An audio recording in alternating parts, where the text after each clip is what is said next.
첫 문장부터 말씀드리자면요. 이지혁이 스스로도 인정 못하는 감정 하나가 밤마다 커져서요. 결국 난 왜 너를 미행했을까라는 질문이 그 사람 마음을 뒤흔들기 시작합니다. 이지혁은 PC방까지 따라갔던 그 밤 이후로 마음이 아주 불편해졌습니다. 겉으로는 업무 집중을 말했는데요. 실제로는 휴대폰 화면에 뜬 일시 표시 하나에도 괜히 심장이 두근거렸다고 하더라고요. 이지혁은 자존심이 세서 감정을 감추는데 능한 사람인데 이번엔 그렇지 못했습니다. 아침에 지은호를 보자마자 업무 외 시간에 팀 단톡이라도 남겨요. 위험한 밤거리는 피하고요라고 툭 내뱉었는데요. 그 목소리 끝에는 묘하게 떨림이 섞여 있었습니다. 스스로도 그 떨림을 들은 순간 어제 밤의 미행이 단순한 팀장 책임감이 아니었다는 걸 인정할 수밖에 없었습니다. 여기서 첫 번째 심리적 클라이맥스가 옵니다. 지은호는 그 말투에서 냉정함보다 억울함을 먼저 느꼈습니다. 팀원끼리 잠깐 게임 좀 하면 안 되나요? 쉬는 시간에 뭐 하든 각자 자유죠. 일은 다 했잖아요. 이렇게 말은 했는데요. 사실 지은호도 밤새 뒤척였습니다. 자신이 왜 하필 그 시간, 그 장소에서 박성재를 만났는지 돌아보니 단순한 우연만은 아니었거든요. 박성재는 늘 든든한 편이었고 모난 말 한마디 없이 옆에서 챙겨주는 사람이었습니다. 지은호는 나도 누군가에겐 기대고 싶었나 보다라고 속으로 중얼거렸습니다. 하지만 그 기대가 이지혁의 오해로 번지고 그 오해가 다시 자신의 마음을 흔들어 놓는 게 불편했습니다. 그날 점심 사무실 공기가 묘하게 얼었습니다. 팀원 수정이 분위기를 바꿔보겠다고 오전에 문의 온 단독주택 리모델링, 우리 쪽으로 다시 연락 왔어요. 예산은 빠듯한데 구조가 재밌고 지역 커뮤니티에 노출도 많대요라고 알렸습니다. 그러자 이지혁은 원칙대로 갑시다. 수익률 안 나오면 안 합니다라고 잘랐는데요. 지은호가 참지 못하고 말했습니다. 원칙도 좋지만 우리가 만드는 건 결국 사람이 사는 집이에요. 돈으로만 못 환산되는 가치가 있죠. 우리가 해보자고요. 비용 구조 내가 다시 짜볼게요. 여기서 두 번째 클라이맥스가 더해집니다. 낮은 예산을 조건으로 내걸던 의뢰인이 사실은 지역 재건 프로젝트의 파일럿이었고 성공하면 연쇄적으로 비슷한 물건이 여럿 붙는 딜이었습니다. 다만 그 사실은 처음엔 감춰져 있었습니다. 의뢰인은 우선 사람 사는 게 먼저라는 설득을 해줄 수 있는 팀을 찾고 있었고 내부적으로는 원칙을 내세워도 결국 현장에서 유연하게 문제를 풀 수 있는가를 보고 싶었던 거죠. 이지혁은 그 의도를 꿰뚫어보고 싶어 했지만 마음 한켠에서 감정이 개입된 내 판단이 아닐까라는 의심이 자꾸 고개를 들었습니다. 자신의 흔들림이 업무로 번지는 걸 누구보다 싫어하는 성격이었거든요. 그 사이 집에서는 또 다른 갈등이 올라옵니다. 이상철은 여전히 아들에 대한 냉기가 풀리지 않았는데요. 회사 재취업 계약 파기 후로도 체면을 세우려 애쓰는 모습이 역력했습니다. 남자 하나가 집 나가 사흘 만에 돌아왔다고 그게 무슨 대단한 일이라고 같은 말을 툭툭 던지는데 사실상 스스로에게 하는 말이었습니다. 어머니와 할머니는 분위기를 풀어보려고 아침상을 차려놓고 숨을 고르듯 저녁에 다 같이 밥 먹자라고 제안했는데요. 이상철은 어딘가 멀어지는 눈빛으로 약속 있다라며 나갔습니다. 그의 체면 뒤엔 불안이 있었고 그 불안은 아들에 대한 미운 마음과 섞여 이상한 모양으로 굳어졌습니다. 여기서 세 번째 클라이맥스. 정보아가 돌아옵니다. 결혼식장에서 사라졌던 그날 이후 처음으로 연락이 오는데요. 미안해. 그날 도망친 건 내 첫사랑 때문만은 아니었어라는 메시지 하나가 도착합니다. 이지혁은 처음엔 대꾸하지 않으려다가 곧장 만나자는 요청에 생각이 복잡해졌습니다. 이걸 정리하지 않으면 앞으로 한 발도 못 갈 것 같다는 자각이 들었던 거죠. 카페 한켠에서 마주 앉은 두 사람. 정보아는 고백합니다. 사실 그가 제안했던 계약 결혼 뒤에는 집안 쪽 압박도 있었고 무엇보다 자기 자신이 사랑을 믿지 못하는 사람이었다고요. 너라면 안전할 거라 생각했어. 상처 덜 줄 수 있다고. 그래서 도망쳤어. 근데 그건 내 비겁함이더라. 이지혁은 오래 걸린 숨을 내쉬며 고개를 끄덕였습니다. 어쨌든 그날 이후로 난 가족과도 연락 끊고 회사도 나왔어. 내가 아니어도 언젠간 터졌을 일들이었겠지. 그러니 여기까지. 깔끔하게 마무리하려는 그의 말투 뒤에는 한 시대를 접는 결심이 묻어 있었습니다. 이 와중에 지은호의 세계는 또 다른 축으로 흔들립니다. 고성이가 조심스레 연락을 시도한 건데요. 시간 되면 잠깐 볼 수 있을까라는 말 뒤에는 오래 묵은 죄책감과 망설임이 엉켜 있었습니다. 지은호는 이 모든 걸 이미 알고 있었지만 막상 마주하려니 숨이 막혔습니다. 왜 이제야라는 질문이 목끝까지 차오르는 걸 삼키며 그럼 내일 오전에요라고 답했습니다.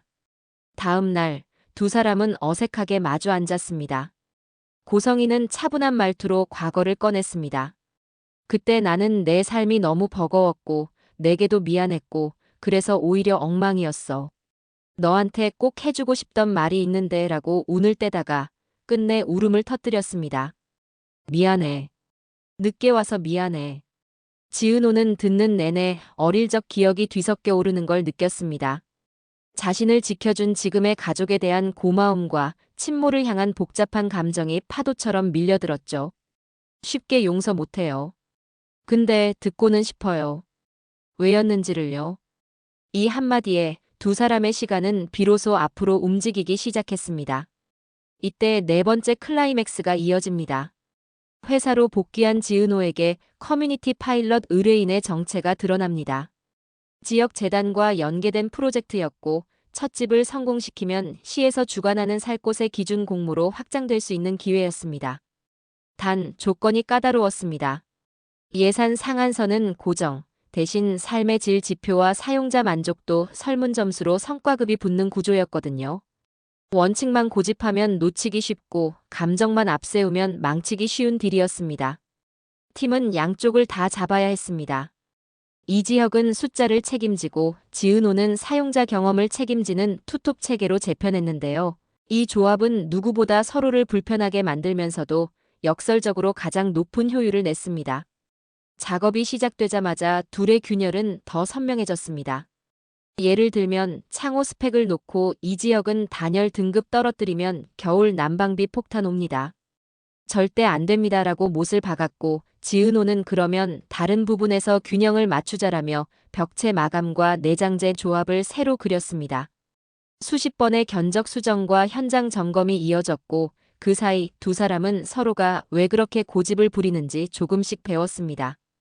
이지혁은 원칙 뒤에 부채감이 숨어 있음을, 지은호는 유연함 뒤에 오래 버티는 마음이 있음을요. 하지만 위기는 늘 예고 없이 오더라고요. 공정 중반 하도급 업체가 자재 인상률을 이유로 일방적으로 단가를 올리겠다고 통보합니다. 프로젝트는 흔들렸고 팀은 이 조건이면 포기하자는 현실론과 여기서 물러서면 다음이 없다는 도전론으로 나뉘었습니다. 그때 박성재가 나섭니다. 내가 다른 라인으로 물량 나눠서 조달해볼게. 일정은 타이트해지겠지만 불가능한 건 아니야. 늘 든든하던 박성재는 이번에도 묵묵히 뒤를 바쳤고 그 추진력은 지은호의 결심을 더 단단히 만들었습니다. 이지혁은 고개를 끄덕이며 그럼 수익률 방어는 내가 책임지지라고 말했습니다. 다섯 번째 클라이맥스는 가족에서 터집니다. 이상철이 오래 숨겨온 사실이 드러납니다. 재취업 계약이 파기된 이유가 단순한 구조조정이 아니었습니다. 과거 그가 맡았던 프로젝트의 뒷정리 과정에서 생긴 법적 리스크가 발목을 잡고 있었던 거죠. 본인은 억울했습니다. 내가 직접 한 게 아니야. 위에서 내리던 결정이었다라고 항변했는데요. 세상은 결과로만 판단했습니다. 이지혁은 그 사실을 우연히 알게 됐고 한동안 말을 아꼈습니다. 아버지에게 쌓였던 미움과 서운함이 한 번에 사라지진 않았지만 적어도 그가 왜 그렇게 날카로웠는지 이해는 되었습니다. 아버지, 필요하면 저도 같이 갑시다. 변호사 상담부터 하죠. 이 말에 이상철은 한참 동안 아무 말도 못했습니다. 내가 왜 나를 돕니? 가족이니까요. 짧은 대화 하나가 얼어붙은 시간을 조금 녹였습니다. 바로 그날 저녁 여섯 번째 클라이맥스가 덮칩니다. 정보화가 미디어 인터뷰에서 계약 결혼 이야기를 에둘러 꺼낸 겁니다. 이름을 언급하진 않았지만 아는 사람은 다 아는 표현들이었고 곧 커뮤니티에서 추측이 난무합니다. 그 신랑 후보 누구였대? 그 사람 지금 뭐한대? 같은 말들이 돌기 시작했고 팀에도 파장이 번졌습니다. 이지혁은 평정을 잃지 않으려 했지만 표정이 굳어졌습니다. 이렇게까지 굳이? 지은호는 잠깐 흔들렸습니다. 혹시 당신 괜찮아요? 라고 묻는 순간 이지혁은 고개를 저었습니다. 난 괜찮아. 근데 팀은 지켜야지. 그는 다음 날 바로 사내 커뮤니케이션을 정리하고 불필요한 소문 차단에 나섰습니다. 이 과정에서 의외의 일이 생깁니다. 박성재가 기자에게 전화를 걸어 당사자 보호가 최우선입니다. 아무도 상처받지 않게 해주세요라고 선을 긋고 애초에 흘러나간 라인의 출처를 차단했습니다. 그랬다는 사실을 누구에게도 자랑하지 않았습니다. 다만 지은호는 우연히 그 전화를 듣고 말았고 마음이 복잡해졌습니다. 일이 진정되려던 찰나 마지막 관문이 남아 있었습니다. 준공 검수에서 사소하지만 치명적인 결함이 발견된 겁니다. 욕실 코너의 미세 누수. 눈 밝은 사용자가 먼저 짚었고 팀은 즉시 원인을 추적했습니다. 배관 라인의 꺾임 각도에서 생긴 문제였고 공정 전체를 뒤엎지는 않아도 다시 뜯고 조정해야 하는 손이 많이 가는 일이었습니다. 일정은 빠듯했고 예산은 이미 바닥을 보였습니다. 팀은 회의실에서 밤을 새웠습니다. 여기서 끝내야 한다. 아닌데요. 끝내는 게 아니라 다시 시작해야 맞죠. 지은호의 말이 회의실 공기를 바꿨습니다. 우리가 지키려던 건 원칙과 사람의 삶이었어요. 눈 감으면 안 돼요. 여기서 7번째 클라이맥스가 터집니다. 이지혁이 결단을 내립니다. 내목 인센티브에서 보전하죠. 일정 밀지 말고 오늘 밤에 다시 뜯읍시다. 팀원들이 놀랐고 박성재가 웃었습니다. 결국 이렇게 되네. 그 말에 모두가 묘하게 힘이 났습니다. 공사는 다시 돌아갔고 새벽녘 첫 물줄기를 흘려보내는 테스트에서 코너는 더 이상 울지 않았습니다. 아주 작은 그러나 너무 소중한 승리였습니다. 프로젝트 성공 소식이 퍼지자 재단에서 정식 제안을 보내옵니다. 살 곳의 기준 공모 협력 파트너 선정. 팀은 다 같이 박수를 쳤는데요. 그 박수 소리 속에서 각자 다른 생각을 했습니다. 이지혁은 이제야 조금 내 자리를 찾나 보다라고, 지은호는 누군가의 집을 만드는 일은 결국 관계를 만드는 일이구나 라고, 박성재는 옆에 서 있다는 게 이런 느낌이었지라고요. 이 즈음 고성희와 지은호의 대화도 한 발 더 나아갑니다. 고성희가 과거의 결정을 둘러싼 이야기를 조심스럽게 열어놓습니다. 청춘의 무모함, 상황의 가혹함, 그리고 무엇보다 지은호를 지키고 싶다는 마음이 오히려 멀어지게 만들었다는 역설. 지은호는 나를 버린 사람이 나를 지키려 했다고 말하는 게 얼마나 잔인한지 아세요? 라고 되묻습니다. 순간 공기가 얼어붙었지만 그 말은 필요했습니다. 아픈 말이 한 번 지나가야 다음 문장이 만들어지거든요. 고성희는 고개를 숙인 채 그래. 그 말, 내가 다 받아야지라고 말했습니다. 그 자세 하나가 오히려 지은호를 조금 누그러뜨렸습니다. 그럼 아주 천천히 시작해요. 아주 천천히. 바로 그날 밤 8번째 클라이맥스가 조용히 찾아옵니다. 이지혁이 집 앞 골목에서 지은호를 기다렸다가 결국 입을 뗍니다. 그날 PC방까지 따라간 거 미안해. 지은호는 잠깐 놀랐습니다. 사과를 기대하지 않았거든요. 왜요, 갑자기요? 책임 같은 건 핑계였어요. 그냥 걱정돼서. 그 인정 하나가 두 사람의 거리를 확 줄였습니다. 근데요, 다음부터는 제게 먼저 말해요. 걱정돼서 그러는 거다라고요. 그러면 제가 덜 화내죠. 둘은 동시에 웃었습니다. 그러나 드라마는 늘 웃음 다음에 밀려오는 파도를 준비해 둡니다. 구청 쪽 민원 한 건이 폭탄처럼 떨어졌습니다. 프로젝트 대상 구역 인근의 건물주가 민원을 제기했는데 표면적 명분은 공사 소음이었지만 실제 이유는 달랐습니다. 파일럿이 성공하면 인근 임대료가 요동칠 수 있고 따라서 자신들의 리모델링 사업 방향도 바꿔야 했거든요. 이해관계의 충돌이 빚은 압박이었습니다. 이상철이 아들의 사무실로 찾아와 말합니다. 내가 하는 일, 내가 도울 수 있는 게 있을까? 전에는 상상도 못하던 장면이었죠. 그는 평생 지켜왔던 체면을 잠시 내려놓고 자신의 인맥을 투명하게 꺼내놓습니다. 정식 창구로만 이야기하자. 절차 어기지 말고. 이지혁은 잠깐 망설였지만 곧 고개를 끄덕였습니다. 그럼 아버지는 면담 자리를 한번 만들어주세요. 행정 절차와 소통 채널을 열어주는 선에서요. 부자 사이는 다정도, 냉정도 아닌 일의 언어로 처음 대화를 나눴습니다. 그게 오히려 서로를 덜 다치게 했습니다. 민원은 공식 면담에서 풀립니다. 팀은 소음 저감 대책과 지역 상생안을 보완해 제출했고 건물주 측도 체면을 세울 퇴로를 얻었습니다. 이런 방식이라면 다음 단계에서도 반대하지 않겠다. 한 줄짜리 합의가 붙으면서 프로젝트는 정식 심의에 올라갑니다. 마무리 구간 10번째 클라이맥스가 대기합니다. 정보화가 마지막으로 이 지역을 찾아와 묻습니다. 혹시 너 지은호 좋아하니? 이 질문은 더 이상 과거의 미련에서 나온 게 아니었습니다. 오히려 자기 몫의 책임을 다하고 물러나기 위한 확인이었죠. 이 지역은 길게 생각하지 않았습니다. 네. 좋아합니다. 아주 단순하고 분명한 대답이었습니다. 정보화는 짧게 웃었습니다. 알겠어. 그럼 내가 할 수 있는 말은 하나네. 상처 덜 주는 사람이 되라고. 이번엔 이별의 예의가 무엇인지 서로 아는 사람들이라 두 사람은 마지막 인사를 맑게 끝냈습니다. 그날 밤 지은호는 카페 창고 겸 사무실에서 홀로 도면을 정리하다가 문득 창밖을 봅니다. 사람이 사는 집은 결국 사람이 만든다라는 문장이 마음에 떠올랐습니다. 그리고 아주 조심스럽게 메시지 하나를 보냅니다. 팀장님, 아니 지혁씨. 내일 아침 7시에 현장 같이 갈래요? 대답은 빠르게 오지 않았습니다. 대신 다음 날 아침 현장 앞에서 서로를 발견했습니다. 일찍 오셨네요. 네, 어제 좀 잠이 안 오더라고요. 현장은 조용했고 새로 달아놓은 환기창 사이로 서늘한 바람이 스며들었습니다. 둘은 아무 말 없이 벽을 쓰다듬듯 천천히 걸었습니다. 그 표정 속에는 긴 시간 부정해온 감정의 모양이 조용히 자리 잡고 있었습니다.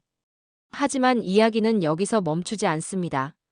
시즌 중후반부를 향해 갈수록 관계는 더 깊어지고 과거의 그림자는 조금씩 선명해질 겁니다. 고성희와 지은호의 화해가 서류상의 관계에서 삶의 관계로 넘어가려면 아직 시간이 더 필요합니다. 이상철과 이지혁의 화해도 마찬가지입니다. 법적 리스크의 꼬리를 완전히 끊으려면 그가 외면했던 몇 개의 선택을 다시 마주해야 하거든요. 박성재는 언젠가 한 번은 스스로의 마음을 고백할 수도 있습니다. 다만 그는 타이밍을 압니다. 팀이 안전해지고 두 사람이 서로의 마음을 확인한 뒤에도 그 고백이 누군가를 무너뜨리지 않게 할 순간을요. 그것이 그 사람의 품격입니다. 프로젝트는 정식 심의를 통과하고 공모 협력 파트너로 공식 발표됩니다. 사무실엔 축하 꽃바구니가 놓이고 팀은 소박한 회식을 합니다. 건배사에서 이지혁이 말합니다. 우리는 오늘 원칙을 지킨 게 아니라 원칙을 더 잘 이해하게 된 것 같습니다. 사람을 위하는 원칙 말입니다. 지은호는 웃으며 덧붙입니다. 그리고요, 유연함은 흔들림이 아니라 버팀의 다른 이름이더라고요. 다들 고생 많으셨어요. 박수가 이어지고 수정은 다음 집은 욕실 코너부터라고 농담을 던져 모두를 웃게 합니다. 한밤중 사무실 불이 꺼진 뒤에도 두 사람은 쉽게 집에 가지 못합니다. 문 앞에서 멈춰 선 채 서로를 보다가 아주 짧은 대화를 나눕니다. 그날 미행한 거 덕분에 내가 얼마나 누군가에게 기대고 싶었는지 알게 됐어요. 그날 화낸 거 덕분에 내가 얼마나 누군가를 잃고 싶지 않은지 알게 됐습니다. 이 고백은 장식이 아니라 약속의 씨앗이 됩니다. 드라마는 이후에도 크고 작은 파고를 던지겠죠. 새로운 의뢰, 다시 오는 과거, 지켜야 할 원칙, 그리고 더 단단해지는 관계. 그러나 이제 시청자는 압니다. 이들이 쉽게 무너지지 않는다는 걸요. 상처를 덮지 않고 시간을 들여 제대로 꿰매는 사람들이라는 걸요. 그래서 다음 회차의 첫 장면은 이렇게 열릴 가능성이 큽니다. 새벽 동네 빵집에서 식빵 굽는 냄새가 골목을 채우고 현장 쪽에서 첫 차가 지나갑니다.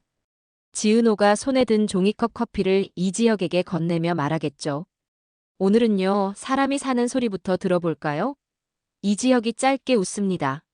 네, 오늘은 그 소리를 도면 위에 옮겨 적죠. 그리고 그들은 다시 앞으로 걸어갑니다.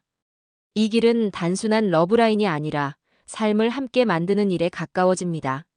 사랑은 결국 같이 버티는 기술이라는 걸, 원칙과 유연함이 함께 서야 진짜 집이 된다는 걸, 이 드라마는 다음 전개에서 차근차근 보여줄 겁니다. 그리고 그 과정에서 우리도 조금은 바뀌게 될 겁니다. 누군가를 미행하던 불안이 누군가와 나란히 걷는 신뢰로 바뀌는 순간을 아주 가까이에서 보게 될 테니까요.